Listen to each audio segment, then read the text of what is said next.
Textez 187 Cube Radio. 1877-827-2346. Joe Biden est arrivé en Israël. Il est arrivé dans une période hyper tendue dans le conflit qui oppose Israël au Hamas. Il y a le bombardement de cet hôpital qui aurait fait jusqu'à 500 morts. Ça se lance la balle quant à la responsabilité, chose certaine. Encore des civils qui ont été tués et Joe Biden arrive dans une période tendue. Comment le président des États-Unis peut prendre toute cette pression sur ses épaules puis finalement marcher sur un fil de fer qui est très fin, Luc Lavoie? Écoute, la question est bien posée. D'abord, moi, hier soir, j'ai essayé de rester debout pour voir son arrivée parce que je me demandais si ça allait pas être un piège complet, cette affaire-là. Ouais, hein?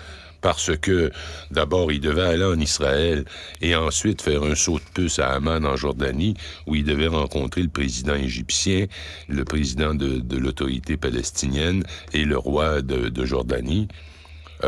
Cette partie-là du voyage a été éliminée parce que, compte tenu du drame de l'hôpital, le roi, le président d'Égypte le roi, le président d'Égypte et l'autorité palestinienne ne voulait pas se présenter. Et évidemment, on pouvait se poser la question, est-ce que quelqu'un qui avait intérêt à faire sauter une bombe sur un hôpital pour faire dérailler la visite de Biden? Je me posais la question sérieusement. Je ne sais pas si tu as vu les images du départ du chancelier allemand Olaf Scholz. T'as vu ça? J'ai vu. Les images sont à glacer le sang, là, couché par terre parce que... la sirène venait de décoller, puis il ne savait pas ce que ça voulait dire exactement, mais il savait. Et il y a des gardes de sécurité qui leur ont dit « down ». Il était couché sur le tarmac, le chancelier allemand. Avant... Il n'aurait pas fallu voir une image comme ça avec Joe Biden. Oh, ben d'abord, je ne pense pas que ça aurait été possible parce que d'après moi, ils ont dû déployer les fameux 2000 soldats américains là, qui sont des forces spéciales. Là. Je pense qu'ils ont été déployés pour cette visite-là. Ils le disent pas, là, puis ils sont souvent habillés en civil. Là, puis... Pour sécuriser les lieux. Ah, complètement. Ça devait être sécurisé au maximum. Il devait avoir des avions qui étaient prêts à intervenir. Et ça devait être absolument incroyable. Là, parce que moi, j'ai pas de souvenir que le président des États-Unis a été dans une zone de guerre où son pays était soit directement engagé, soit engagé par la bande. J'ai jamais vu ça. Churchill l'a fait pendant la Deuxième Guerre mondiale, mais pas le président des États-Unis. Alors, quand il est monté à bord de son avion, la nouvelle de l'attentat ou de l'explosion à l'hôpital était vieille d'à peu près 2 heures. Et ils n'avaient pas encore de rapport de leur service de renseignement afin de savoir qui a fait sauter cette bombe-là. Et donc, ils partaient dans Air Force One. Bien sûr, Air Force One est en télécommunication constante avec le sol. Oui, c'est pas un avion d'Air Canada là, où tu pognes pas le réseau. Non. Et donc, c'est à bord de l'avion qu'ils ont dû décider de l'attitude à prendre. Et là, aujourd'hui, il dit sans hésitation, ce n'est pas Israël qui a tiré cette roquette, c'est le djihad islamique. Maintenant, on dit souvent que, et c'est un vieux cliché, mais c'est encore vrai, la première victime de la guerre, c'est la vérité. Ouais. Alors, la vérité, quelle est-elle? Moi, j'ai tendance à croire la version du djihad islamique pour une raison bien simple. Et j'ai un militaire, un expert dans le domaine qui est à la retraite maintenant, qui m'écrit régulièrement sur des choses qu'il voit à travers le déroulement de la guerre.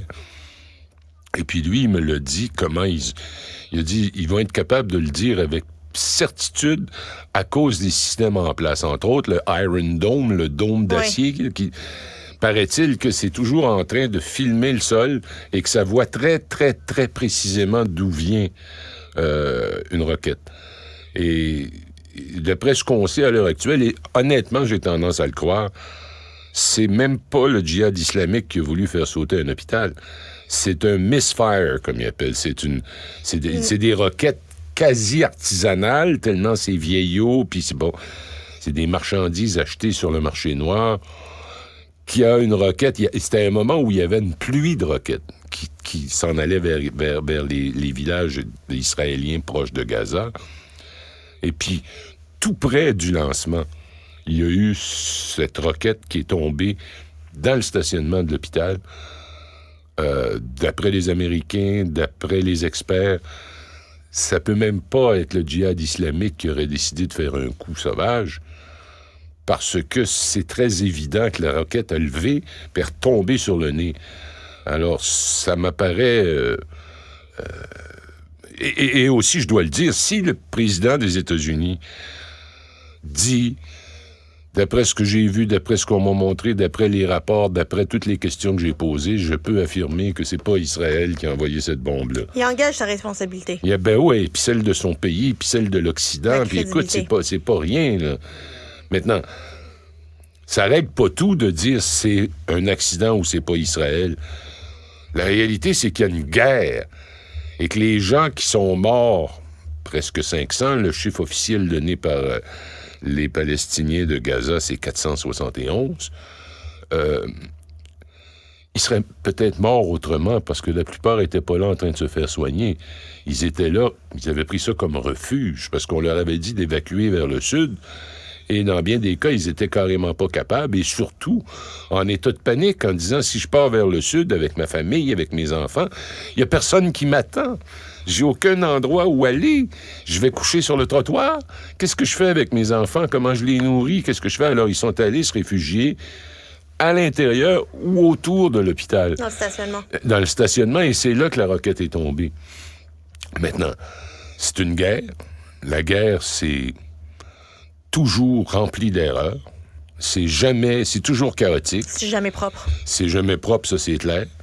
Mais ce que j'allais dire, c'est que ces 500-là seraient peut-être morts autrement, mais enfin, c'est une réflexion assez inutile. Il y en a quand même eu 3000 qui sont morts avant. Là. Oui, on bien a parlé sûr. de 500 Puis là. ils continuent de bombarder. Puis ils continuent de bombarder. Là. C'est pas comme si c'était les premiers 500 qui étaient en train de mourir dans la bande de Gaza. Là. Il y en a eu 3000 oui, tout à fait. décédés à cause des bombardements. Maintenant, Biden, qui semble avoir jusqu'ici réussi à un sans faute. Oui, hein? Oui, il s'en sort assez bien.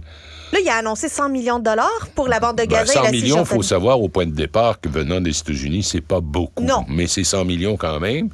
Et il a obtenu de Netanyahou l'engagement ferme de laisser passer le couloir humanitaire. On sait qu'à la porte de Rafah... Ça, c'est côté égyptien. Le point de passage qui est là. Le Rafah, c'est l'Égypte qui est juste l'autre côté. On dit qu'il y a des centaines de camions qui sont en attente qu'on ouvre la barrière. C'est toute une barrière, là. C'est pas comme une petite clôture, là. Et ils sont là, ils attendent et ils ont l'engagement de Netanyahou de les laisser aller. Il faut que l'Égypte règle certains problèmes, mais on s'attend que dans les minutes ou dans les heures qui vont suivre, il pourrait y avoir un déblocage. Alors, il n'y a jamais de nouvelles très positives dans une guerre, mais je dirais que cet élément-là est déjà quelque chose de mieux. C'est mieux que ce qu'on vivait. Ce qu'on vivait, c'était carrément... vous allez tous crever...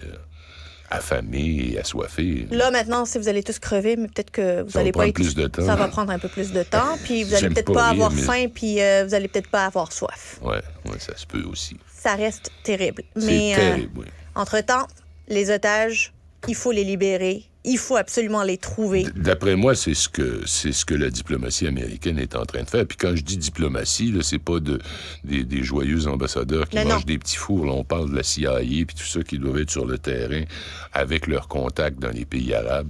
Ils doivent être en train d'essayer de trouver une solution pour faire sortir les otages de là. Faisons sortir les otages. Luc Lavoie, toujours un plaisir. Au plaisir.